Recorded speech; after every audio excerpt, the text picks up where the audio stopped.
Good afternoon, everybody. Marcus here. Today we're going to try to make a parking video. And I say try because you may not notice, but I've already done this so many times, and it's actually quite difficult to catch each scene at each moment. So I'm going to try to do my best in this one shot now. And maybe there'll be future angles that I'll provide to give a different perspective. So when it comes to parking, people have a bunch of different ways of explaining their parking method, and a lot of them work, give or take. All I can tell you guys is, number one, everybody's trying to help you. Number two, there is no magic combination of numbers that's going to magically put you inside of a parking space. The very first measurement depends on how close you're going to get to the first car. The second part, where you back up, depends on how much space is going to be left. And the last part is paying attention whether you're going to be too far from the curb or too close to the curb, or hopefully just right. Now, generally speaking,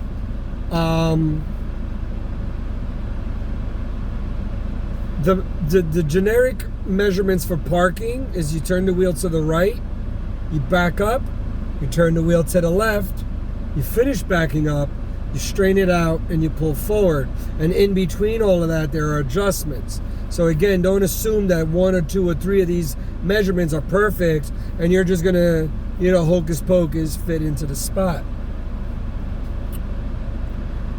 If there was a magic combination that just can make you magically do it, I think you all know it would be on the internet.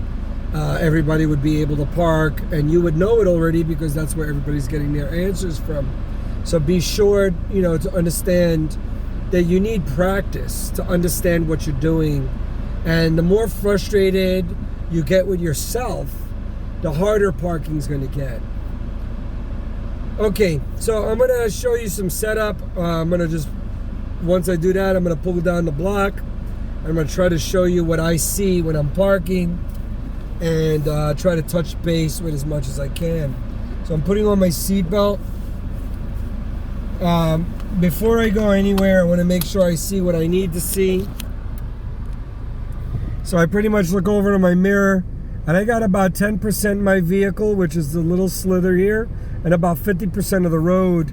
And that shows me a pretty good idea of the cars coming behind me. My center mirror looks straight back. Now you guys got a different view. Oh, there we go. My center mirror looks straight back, and it doesn't really see the sides. And then my left mirror is pretty much the same, but it shows a little bit of my door handle. Now some of you might have it a little bit lower or a little bit higher. It depends on your own technique and what you're looking for.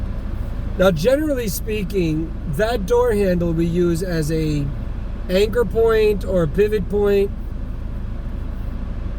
It kind of represents the tire that you're trying to find out where it is. It's right behind that door handle, literally on that same angle. Let's see if I can show this to you. I have a toy car here.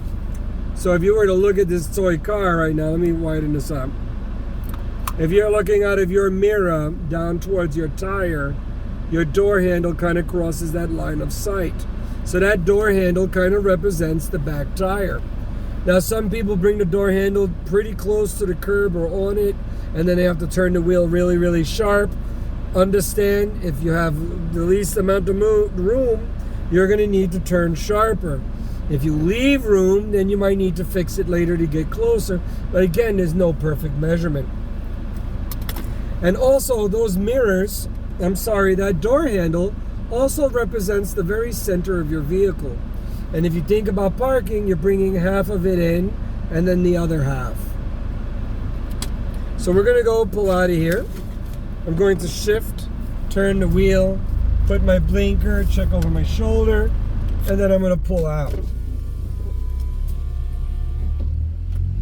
Now I'm just going to pull up to this red vehicle. The red vehicle, there's nobody in it.